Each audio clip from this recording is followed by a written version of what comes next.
Coming to this question about positive things, I think three things. There are many, but three things which are worth looking into. And very briefly, first is this lawyers' movement and judiciary movement, which the Western world initially had missed out, but then actually the first major international support came from the New York Bar Association, when just a sentence on the background, Musharraf had thrown out the Supreme Court's Chief Justice, and then there was this mobilization of lawyers, human rights activists, writers who had never come on the streets before.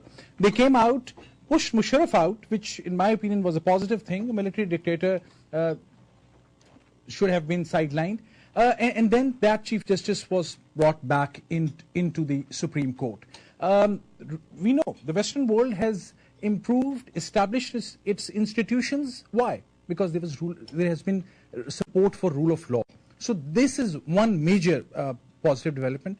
Second, I want to mention that we all know the number of suicide attacks, terrorist attacks in that region. As a former police officer serving in Northwest Frontier Province, I have seen those madrasas. I can talk about those issues as well. But I have also, what we can witness is that increasingly there are people from within the religious tradition and among the civil society who are standing up and ready to pay with their lives. Benazir Bhutto. She knew exactly. I remember having this conversation with Benazir here in New York before she was going back. She said that I know that most probably I'll be killed. Benazir knew this. Benazir, everyone who was interacting with Benazir, they know this.